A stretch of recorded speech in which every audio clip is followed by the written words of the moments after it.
Welcome to 5 Star Weekly, everyone. This week we take a look back at that gritty road win against the Montreal Impact, and we look ahead to what could be a tough home match against Toronto FC. But in the meantime, there's that little matter of the MLS All-Star Game on Wednesday night.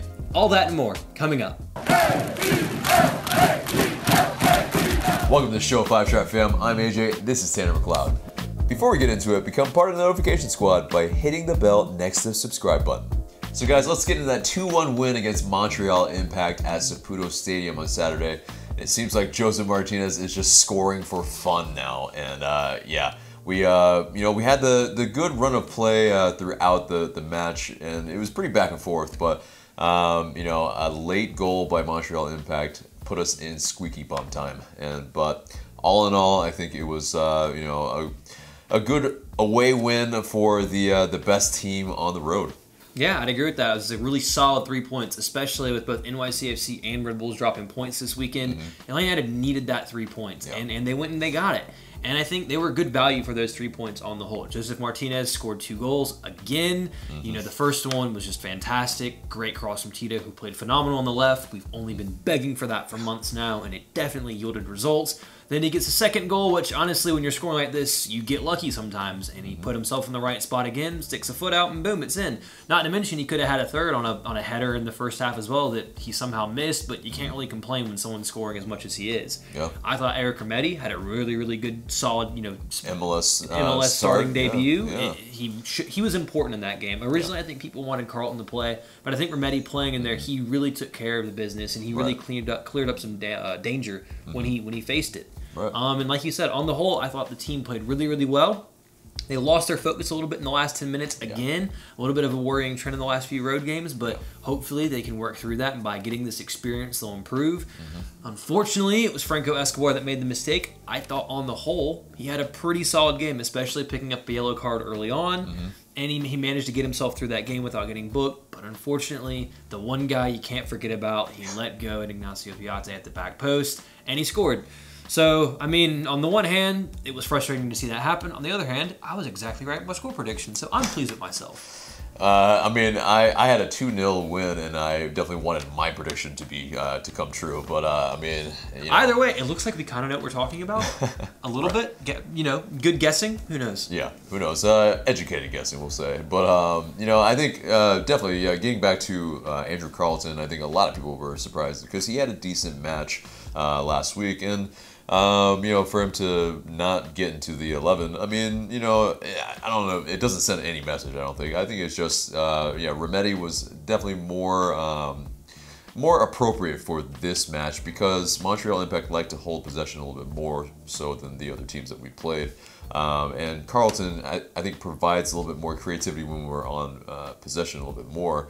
And so I think this being a little bit more 50-50, you need somebody to kind of be a bulldog and really chase down all those loose balls, just run around with their head cut off and put pressure on every single person. That's exactly what he did. I mean, I think when you look back, obviously hindsight being 2020, it was a good choice, but I think it was the right choice, especially against a team who won 5 in a row at home. They play well at home. Montreal, for all their faults, they're not a terrible team. They're decent going forward. And, Remedi, I thought, did a better job than probably what Gressel would have done in the midfield because he was a bit more conservative in his attacking play. But he really had the energy to run around, press guys, especially when guys were on the sideline. He was pressing them even at the end of the match, getting throw-ins, kicking it off, and winning tackles. And I thought he really, really showed that he's going to be a great addition to this team. He also had a couple of chances to show off his range of passing, which is really good. I mean, he had a couple of really, really solid passes in there that I was impressed to see from someone in that position. And that can be a really good option to have going forward, especially when you have a guy like, Darlington Nagbe coming into fitness. You have just an incredible amount of players that you can play in midfield. So many options, and that's incredible. And the thing is, you need to have those options there if you want to win the league. Honestly, all around, I was really, really impressed with this performance. I thought that going forward, Atlanta United were a lot more direct. They dribbled at players a lot more. They played some balls over the top, which I thought was interesting. They probably could have done a little bit more based upon how Montreal's line was playing a little bit high. But that being said, they were a lot more direct. They were aggressive. I liked the way that they played. They were fluid. I was impressed with them going forward.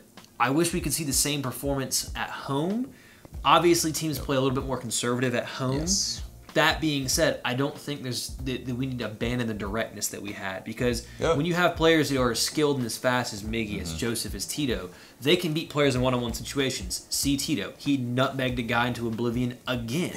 And then he managed to run past the entire Montreal and Atlanta United team at the end of the second half and almost slipped Josef in. And I mean, when you have guys that are able to beat players off the dribble, just let them take players on. Let them do that, because when they do that, it forces these defenders to make decisions. And in MLS, a lot of these defenders can't make great decisions.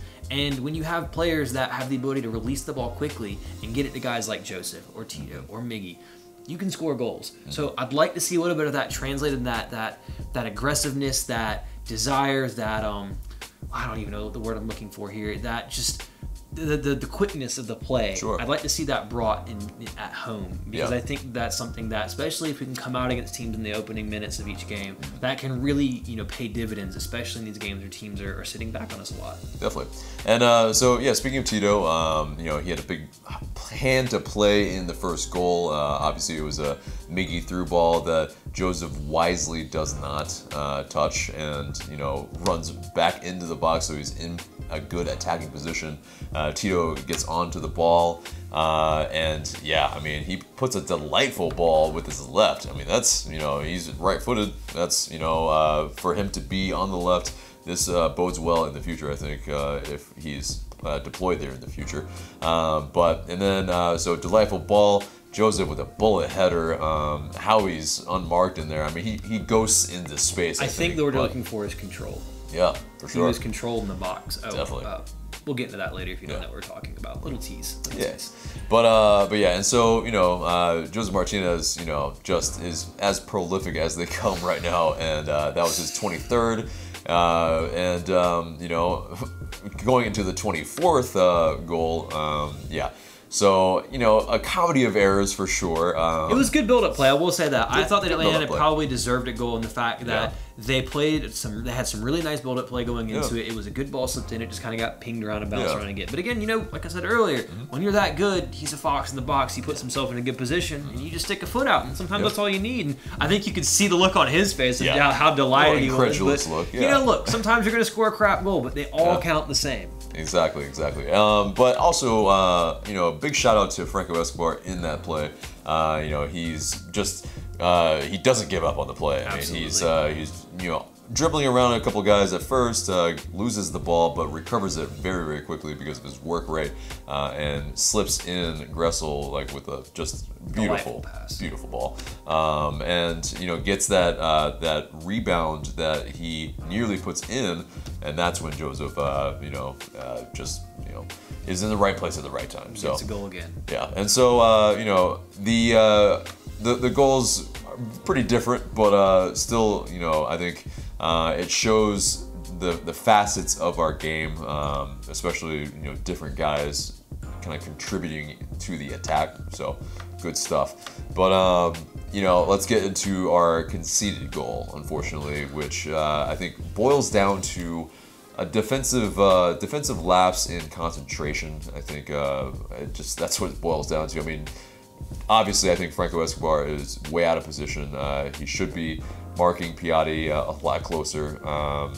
And I think it's interesting. You have three guys lunging at the end, and none of them. Well, they all lunge, but nobody stands up to maybe block the shot. And so Piatti, I mean, he does really, really well. I mean, to put in the roof of the net. Beak his hand for pace at that point. I mean, there's not much you can do. I think the frustrating thing for that is, aside from picking up a booking, again, I thought Escobar was playing a really, really solid game all around. It's just frustrating to see, again, his biggest issue that I have with him is his lack of positional and tactical awareness at crucial times, where he'll just find himself out of position and leave a person in space for them to create something. And that's what happened in this exact situation. And not only that, it was the biggest threat on the entirety of Montreal's team. That's the one guy you cannot forget. So obviously, in film session, he will get criticized for that. Tata will call him out for that. He won't let him get away with that. But that's something that he has to improve on, but that's something hopefully he can improve on, because I think his performances have improved recently. He wasn't that great this past weekend or 2 weekends ago at home, but on the whole, I think he has been improving, and he has been playing better. He's been learning that fullback position a little bit more, and as time goes on, he's still a young player. He'll continue to get better. But that being said, it was frustrating to give that up, because I didn't think that Atlanta United deserve to give up a goal. I thought that a clean sheet would have been really, really nice to have. Yep. And again, it made those last final few minutes a little bit more nervy than they had to be, which right now with how they've been playing at the end of the games, there is a desire to improve that so that they can see games out, especially on the road. But, you know, that comes with playing more games, and maybe that's that step they take next season to where, you know, they're confident throughout the whole 90. This season, they've taken the step to where they can play and they know how to win on the road. Next season, doing that, or even as the season goes on, taking that step and doing it convincingly over and over again. And that's the hallmark of a great team. Right, definitely. And, you know, this game was not without its obstacles. There was a lengthy rain delay, about an hour, almost an hour and a half. And it didn't seem to affect the team that much, although they did mention that you know, it does suck against you know, when you're on the road and you don't have much to do in the you know, away locker room. You're just sitting there. You try to stay warm. A little bit of two-touch depending on how big the locker room is. Yeah, exactly. And so, you know, it's good that they were even able to overcome this in terms of this type of obstacle. So you know, it seems like they're almost just unflappable away, and so teams give them that space. Yeah. I just wish they would try to do that against us at home, because we would absolutely smoke everybody. Yeah, for sure. But so moving on to Josef Martinez and his prolific scoring prowess. I mean, so he's on 24 goals. That is 3 away from the MLS record of 27. He's got more goals than games. Yeah, exactly. He's got more goals than games exactly. played. MLS can't even keep up in terms of the games. You know, it's ridiculous. That's just silly stuff. You know, this is to put it in perspective. This is Messi and Ronaldo stuff. Obviously, they play in a bigger league and they're on a different level than him. But no one scores goals like this in major leagues. I mean, you can look at any league around the world. It doesn't happen. Like from, you know, the Netherlands, Germany. It doesn't happen. People don't do this. It's incredible what we're witnessing right now. And I think that as happy as we are to be seeing these goals in, also enjoy this, because I don't know if even he can keep up this form of scoring more goals in games. Because if he does, it will be very hard to keep someone that's doing that in Atlanta. But right now, goodness gracious, is this guy something to watch. I mean, he just finds a way to do it every single game. And I honestly, I don't have words to explain how good he's playing right now. It's just absolutely mind-blowing. Yeah. And here's another stat for you guys. So Josef Martinez has 43 goals in his first 2 seasons. And that is one shy of tying Stern John for the most in a player's first 2 seasons. That's just, I mean, it's already at a prolific pace. Games. Yeah, so he's going to. Oh yeah, he's absolutely going to. I mean, he's going to beat that record. By the way, Stern John definitely in the all-name team. What a name! Yeah. Like if you're like, that's just a great name. That's just a great name. But that was at, you know, the beginning of this league. You know, turn of the century type stuff. That's, you know, MLS 1.0. Yeah. Josef Martinez is doing this against a much higher level of competition at a much higher level than Stern John was. So again, just what we're seeing is absolutely incredible. 43 and 43. Right. 3 away from the record. Oh, he's going to smash it. Also, he's also chasing another record. So he's fastest to 50 goals in 67 games. That's, you know, and so he has 24 games to get 7 goals. 7 goals. And so if he could do it, he'd be fastest. I think there is not an unreasonable shout that he does that this year. Yeah. I mean, it's all plausible. I mean, dude is just, it's just like silly video game numbers. It's like, and frankly, I don't know some people that can actually, like, you know, score with one person as well as that like this rate. I play a lot of FIFA, and I mean, I do that, but I do that with players like Manchester United. The seasons I've played with Atlanta United, I score a lot of goals, but I don't score that many with just one guy. It's got to be in like an easier mode. Yeah, I mean, if you're playing it on any sort of difficult thing, it's hard to do with. You just got to feed it to them and then expect them to score. Yeah. Honestly, just what he is doing. Again, we just can't put it into words. It is incredible. This guy is the man. He deserves absolutely a massive cheer when he plays on Wednesday night, because honestly, I think that, you know, Zlatan could learn a thing or two from him, because I'm kidding. I think it's going to be awesome to see those two guys play together. And honestly, he belongs in that all-star team. I think he's MVP right now. I don't think it's even close. Josef Martinez is just, we're so lucky to have him. Absolutely. Indeed. So moving on to the quotes from the match, Jeff Loretowitz had this to say about playing with Eric Rometty. He said, still working some things out, but I think that he's going to fit in nicely. He's a very good player, a player that when you play in games like this, you want him on your side, and I think he did well today. Yeah, I mean, he's that type of player that fits well next to Jeff Larentowicz because he fits that Carlos Carmona-sized hole because he's reminiscent of that. You know, he's just running around the entire match. Just really putting so much pressure on everybody. But also, I feel like, it's a very small sample size, obviously, but it feels like he makes decisions a little quicker than Carlos Carmona. I think he also has a better range of passing. Yeah, I think we both agree. That's what I thought last night is, we were missing that hole from the beginning of the season. I think he very much does fill that hole. But you also have to remember, like, he fits that hole, but we also have Darlington Nagbe to come back as well. Exactly. And, I mean, it's like, you have so many, it's, again, just spoiled for choice here, where when you have Larentowicz and Remedi lining up in midfield, that is a solid, compact, defensively sound, positionally sound midfield. You're not going to get a lot running through that. Right. You have Jeff who can sit there, drop into the back three when we're in possession, who's calm under pressure, can play the balls out he needs to, and you have a guy like Remedi who can just run around and pressure absolutely everyone. You can't ask for much more than that when you're playing with a holding midfield too.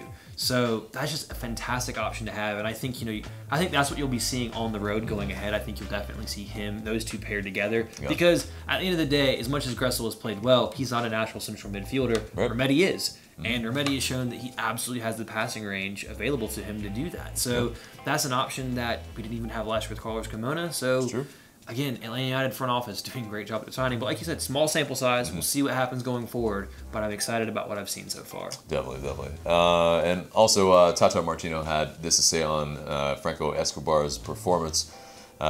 He said, "We like attacking fullbacks, and we were confident that Franco could give us that. He's still getting used to the team, but every game he gains more confidence." And yeah, you definitely see that. He's, as you were saying, he's definitely shown better promise in the right back position. I think it's just that discipline. I think Tata wants him to get involved in the play, and he definitely did for the second goal, but it's that tracking back thing, and also making sure that, God forbid we lost the ball in that on that second goal run up because Gressel was on the byline. Franco Escobar is in the box. They could have easily hit us on their left side very, very easily. So absolutely, it's something that there needs to be a I go you go type of thing. That a little bit more communication, hopefully. And I think one of the odd things about Escobar that I don't understand, especially considering he's right-footed playing as a right back, most of the times what happens when you have fullbacks that are going forward a lot of times is, especially you have fullbacks that are the right foot on the right side of the field, so a left foot on the left, a left back or right foot or right back, because they're usually going to the byline and crossing in. Escobar tends to underlap instead of overlap a lot more, which to me I don't really get, because I don't think he's necessarily technically gifted enough to be coming into an inside role to get involved with the build-up. Now, if that's something he shows in training, great, but I'd like to see more final product of that in the game, because I think a lot of the time right now, he is losing the ball, he is ending up out of position, and he's not in a place where he can recover. If you're a fullback and you're overlapping and you're going to the byline and crossing on your strong foot, you still have the ability to get back in a sense, because the ball is going into the middle of the pitch and it's not going to be coming back out into your position. If you underlap and then your wide player stays wide, there's a massive hole there, and if you lose the ball, that space can be immediately exploited. So and if the ball goes into the box, if say if he overlaps and he crosses it from the byline, and the ball goes in the box and it gets cleared out. When it gets cleared out in a long ball type situation, you have a central midfielder like a Larentowicz, like a Remedi, who can then cover that position. But when you lose the ball quickly, it's hard for them to get back into that area. So that's kind of something that I'd like to see him improve on. Maybe it is the instruction for him to underlap, but if that is the case, I'd like to see him to continue to improve. He has improved so far, but I think if he can improve his final end product and kind of learn that positional discipline of, okay, I should go here, okay, wait, I don't need to go here, then he can really improve as a total player, because I think you can see he has a potential, and I just like to see a little bit more end product from him before I feel completely comfortable with how he's getting involved in the build-up. Yeah, definitely. And so, just to wrap that this match in a nice bow, this was very encouraging to continue our form on the road. So, we need this this win to get some back-to-back wins, and so Toronto is another big test that we'll talk about in a few. And moving on into the news, we'll lead off with the injury report. And so Mikey Ambrose, who played with Atlanta United 2 on Wednesday, apparently injured his knee and is out indefinitely. It has not really been announced by the team yet. And Sal Zizzo also has not been announced by the team, but he tore his meniscus and had surgery this past week. So, and that was according to his wife, who was saying that on Instagram. And so, very interesting stuff on our fullback situation. We're woefully short. Moving on to Atlanta United 2, we played Nashville SC on Wednesday, and it was a 1-0 loss. We saw Kevin Kratz start, and some other first-team guys to get some game time because they haven't really seen a whole lot lately. But it's something that was also very interesting because Ambrose got injured there, and then now in the match on Sunday, against Bethlehem Steel, John Gallagher, who's I believe is leading the team with goals, had to play right back. So I think that's just a microcosm of how woefully short this this fullback situation really is. Really, really tough situation. Yeah, and I mean with Atlanta too, you have to take every result with a grain of salt because there's been no consistency in the team. It's been used for minutes for guys in the first team just to get some fitness. Youth players bouncing around, playing between different youth levels and playing for the USL team. There's a lot going on. It's not a great situation. I don't think any of us anticipated them winning things at that level or being, that strong. It's a proving ground. They're getting experience. At the end of the day, that's what it's there for. But it is pretty difficult to see, the lack of fullback depth completely through the club right now. Yeah. That may be something they might have to address. Maybe the USL club having to go find someone who can play fullback, just to have that option there. But injuries are taking their toll right now. It happens sometimes, but hopefully players can get healthy. I would prefer to see John Gallagher starting up top where he should be, scoring goals like he's been doing. But that's just not the situation they have right now, so we'll see what happens moving forward. But it is tough times. When it gets tough like this, that's when players have to dig deep and try to perform in situations that aren't great. And that's where you see the true mettle and the true character of some of these players. So we'll see what happens. But at the end of the day, them getting that experience at that level, I think will have good returns at the first team level. Right. And so very interesting to see is that Miles Robinson was not involved in that play, and so. He might be an option maybe as a fullback, just because he's a warm body as a defender. I think in that respect for as far as fullbacks are concerned, it might be him. It might be even a Julian Gressel. It may be an Andrew Wheeler-Aminu. In terms of beyond that, it's tough. It's tough. So we'll see what happens, but I think we'll have to probably put square pegs in round holes. It's just what it's going to be. Absolutely. But moving on to the standings, guys, this weekend was very positive for Atlanta United. Not only did the Five Stripes pick up 3 points on the road, but they saw their two closest rivals in both the East and in the Supporters' Shield pick up some losses. So now, New York Red Bull are the only team that could actually do anything when it comes to points with their games in hand. They would tie Atlanta United if they won their games in hand.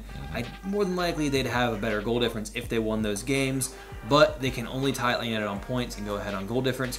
NYCFC lost and now can no longer equal Atlanta United in points with their game in hand. If they do win that game, they will be a point behind the Five Stripes, so everything is sitting pretty there. As far as it concerns the Supporters' Shield, it is those three clubs from the East and FC Dallas in that tight race at the top. It's really just those four clubs. I think we can all expect Dallas to pick up points in the West because that side of the conference isn't doing too hot. Their biggest issue will be getting that goal difference up because both NYCFC, Atlanta United, and New York Red Bull all have vastly superior goal difference to FC Dallas. It's shaping up pretty interestingly, but it looks like the East is really where it's all going down, and it's going to be a three-horse race all the way to the end of the season between us, the Red Bull, and NYCFC. Yeah, I mean, and it's interesting to see that NYCFC and New York Red Bulls have slipped to under 2 points per game, and so that is a good barometer usually of how many points you can pick up throughout the season. And so as that keeps slipping down, hopefully it slips down even further, you know, it will hopefully become easier for us if we continue our points per game pace. Yeah, I think something that absolutely needs to be pointed out is the fact that Atlanta United are on 47 points right now. Yeah. Finished the season with 55 last year, and you still have 11 games to play, I believe. So sitting pretty, you can see the improvement. As much as we've been critical and negative on this show, mostly of our play at home, because it hasn't been great. Imagine if our play at home was better. That points total would be much higher, in my opinion. But, you know, we have to stay positive the fact that this team is showing improvement, and the teams around them might be hitting a rough, you know, patch of form, which is good. And they are, you know, not invincible. There is that progress there. This team is improving. So as critical as we may be on this show, we have to realize at the same time, this team is playing well, especially on the road. You know, they just do have that little bit extra that we know they can play, and a little bit more improvement we know that they're able to have. And I think if they do that, they really put themselves in a good position to do something with this season. So we'll see how it progresses. But right now, this past weekend was a really, really, really good weekend for the Five Stripes. Indeed, indeed. And guys, we're moving on to our mailbag, and you guys sent in the questions in our Instagram story. And please continue to keep doing that, as we may choose your question in the future. Even if we don't choose it today, you know, we may choose it in the future. So keep them coming, and we really appreciate you guys' questions and you guys shooting them over to us. But our first question comes from Caleb7, and that's with 8 A's. Will Josef be in the league long enough to score 100 goals? I certainly hope he can. If he stays about 4 seasons, I think he'll do it. Bradley Wright Phillips hit 100 goals this past weekend, celebrated by having a jersey under his jersey that had to be really uncomfortable and really hot. Yeah, right. They still, I think they won that game and ended up losing.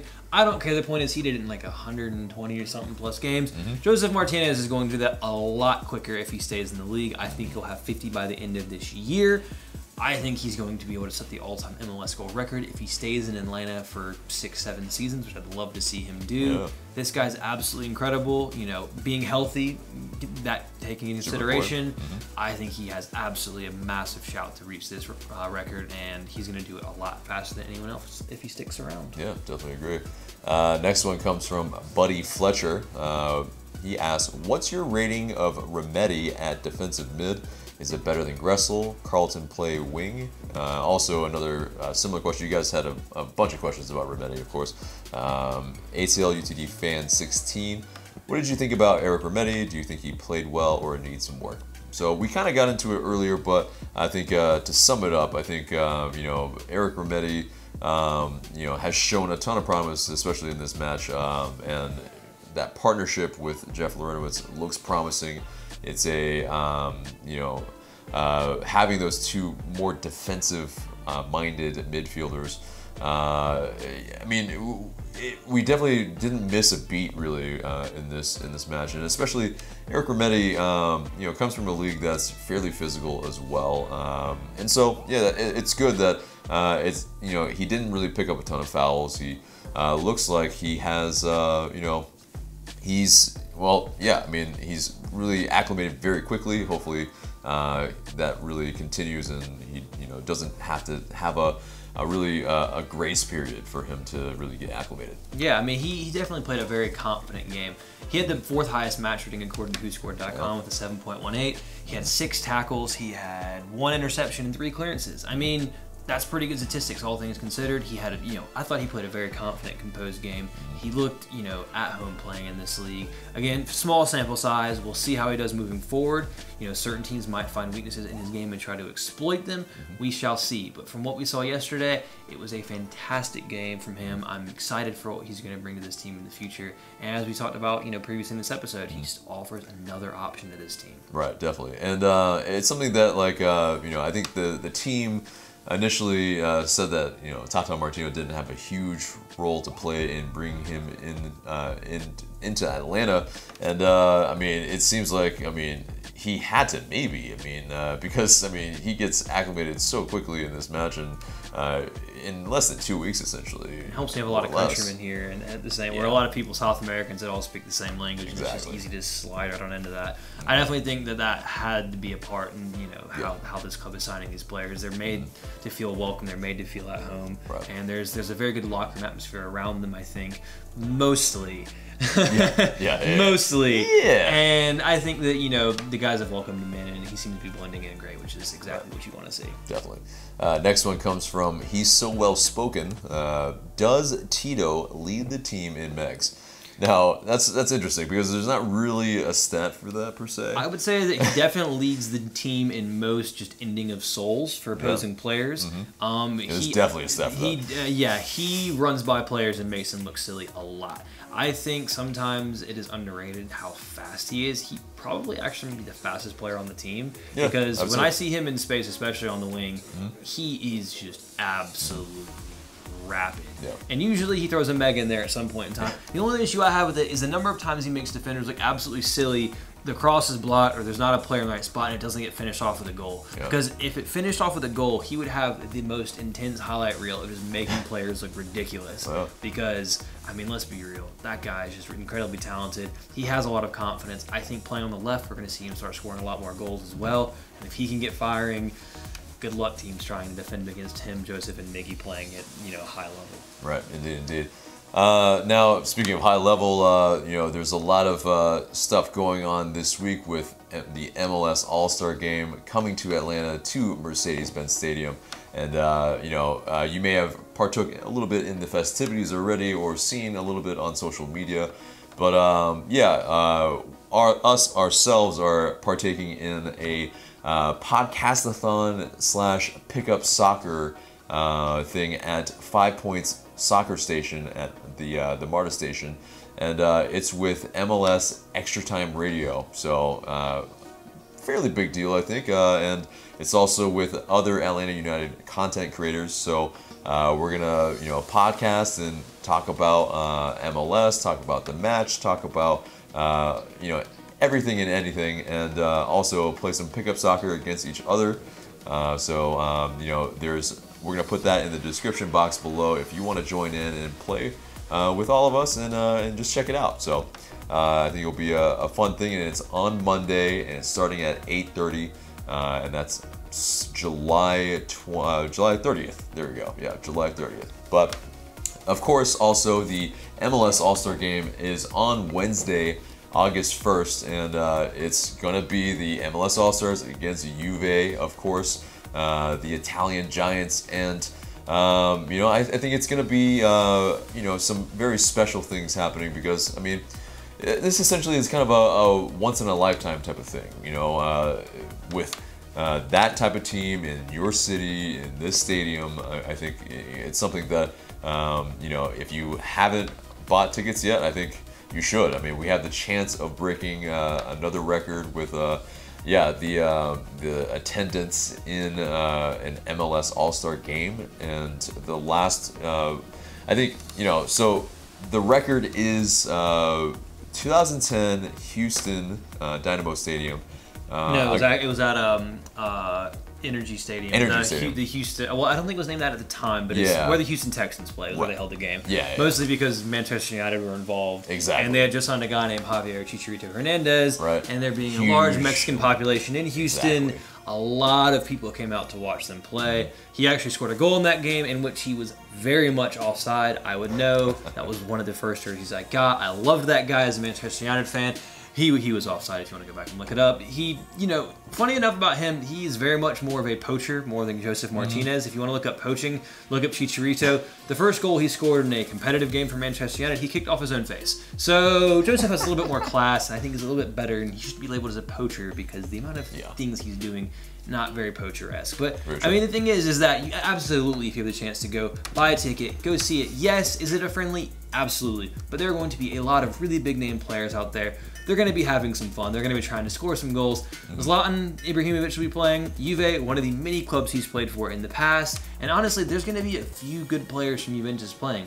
Italy did not make the World Cup, if you did not notice. So they will be fit. They'll be trying to get some of their fitness. Obviously, everyone's going to be bummed because Cristiano Ronaldo won't be there. There'll be no Gonzalo Higuain. There'll be no Paulo Dybala. That being said, Juve have won 7 titles in a row.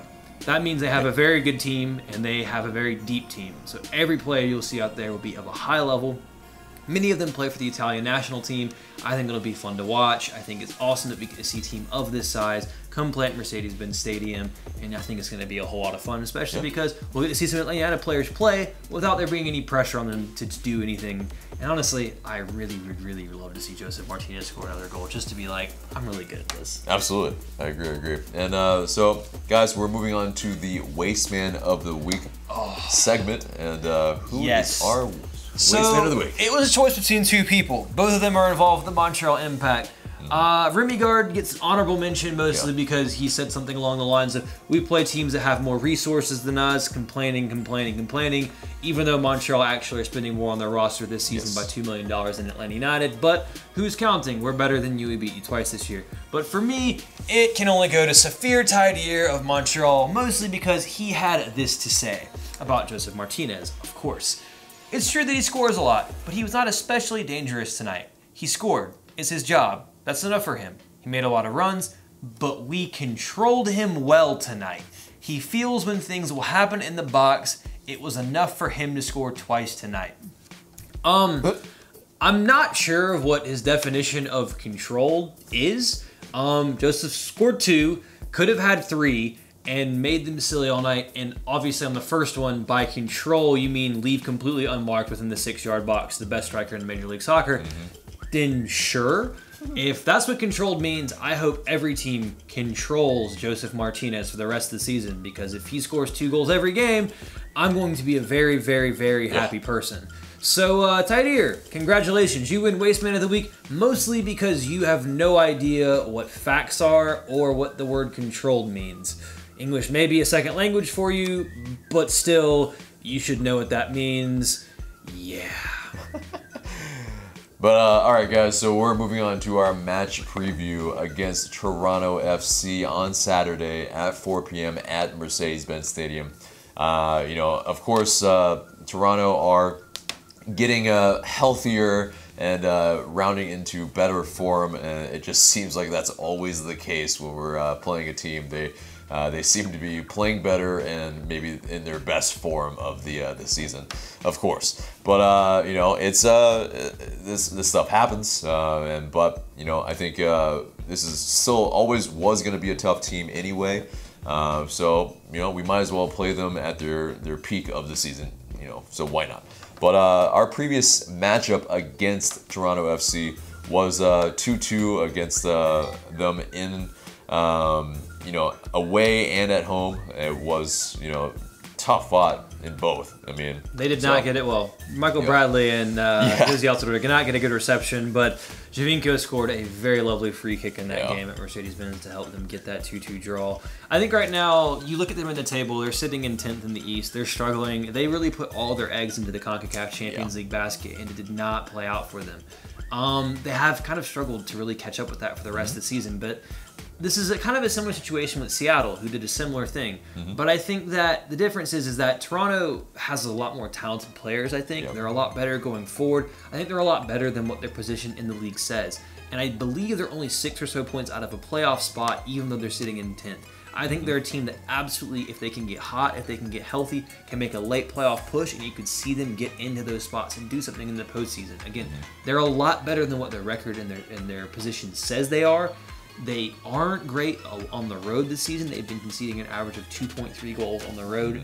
I think that they're a team that I'm not sure how they're going to set up. They're good enough to, I think, that if they want to try to attack Atlanta United like they did last season, they can do that. I think right now that'd be in Atlanta United's best interest because I think they'd leave themselves a bit open.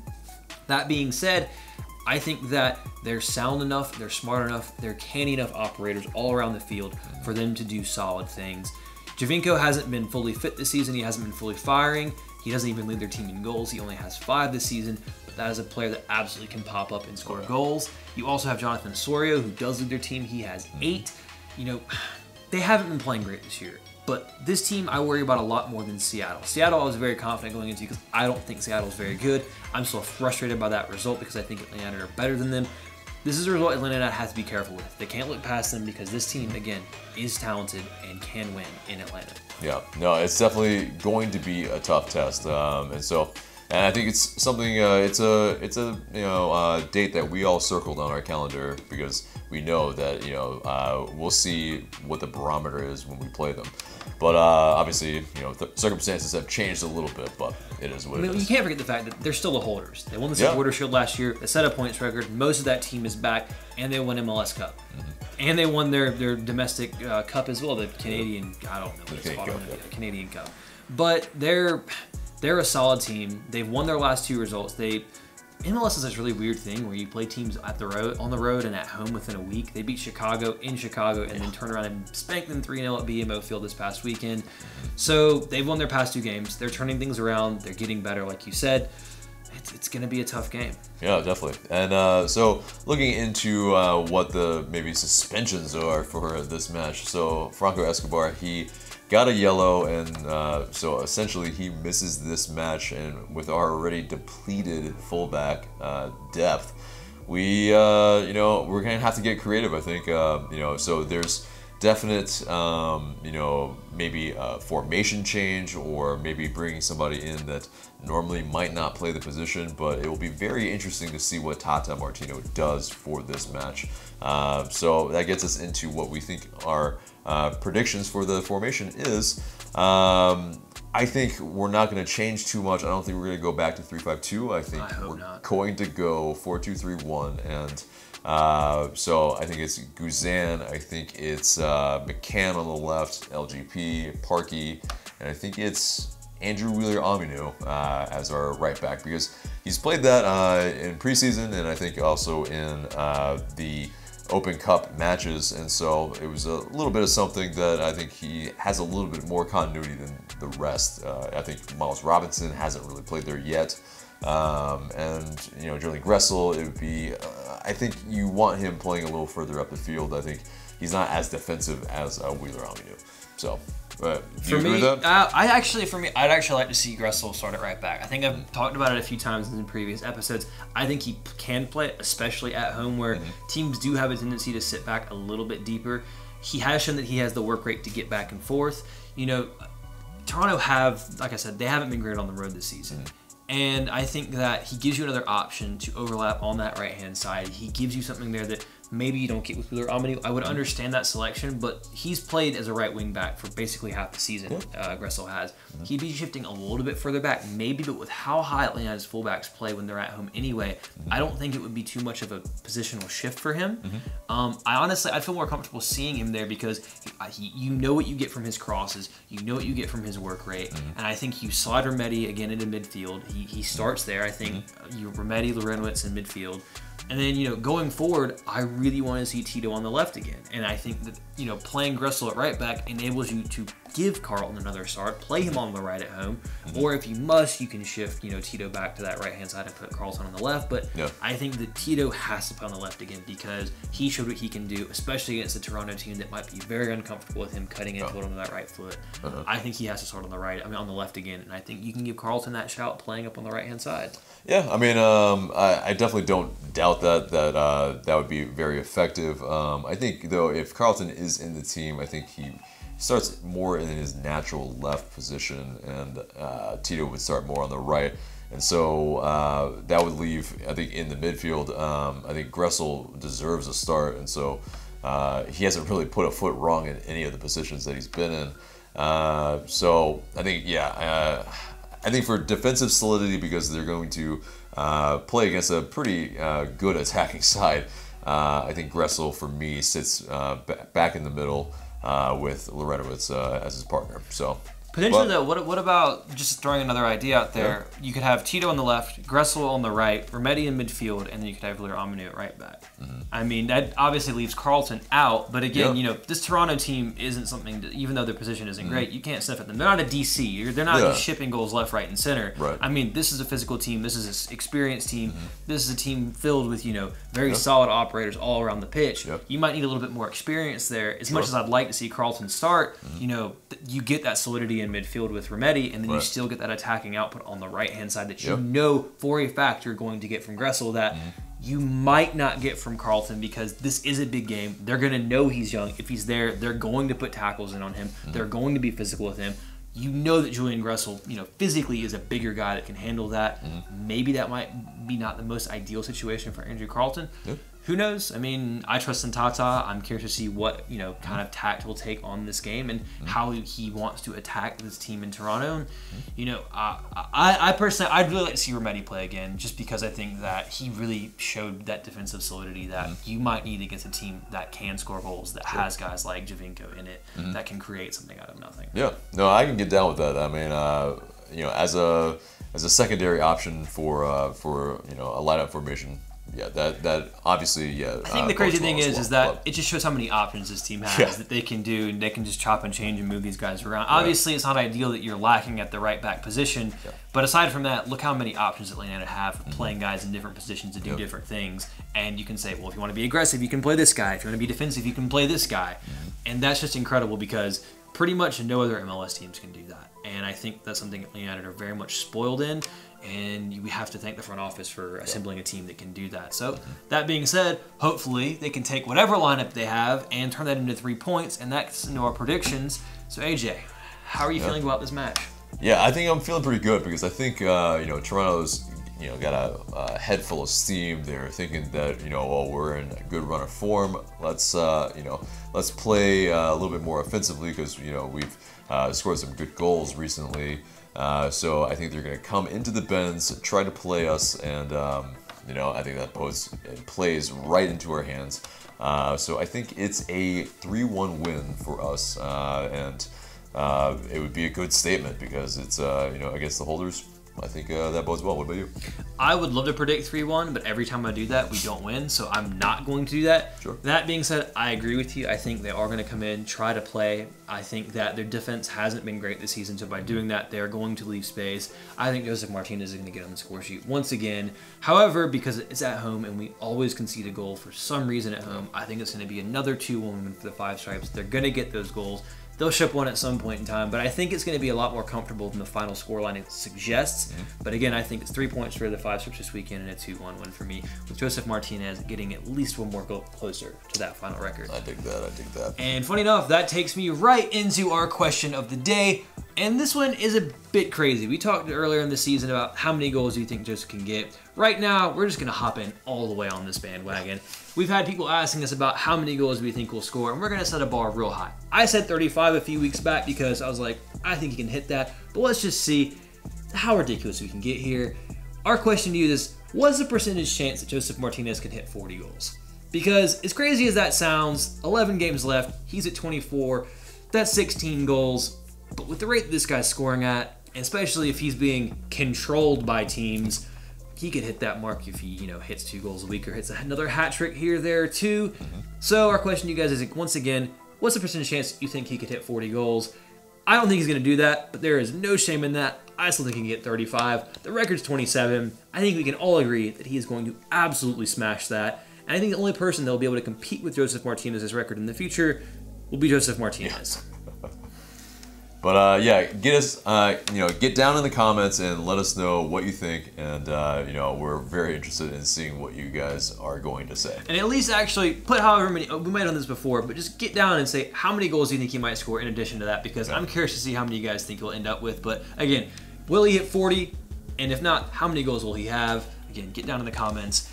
I think he's going to hit 35, and I still think it's going to be absolutely glorious. Yeah, indeed. It's still not too bad if he does that. But, guys, that's it for us today. Remember to subscribe if you haven't. Remember to share this video because it really does help us a lot. And smash a like.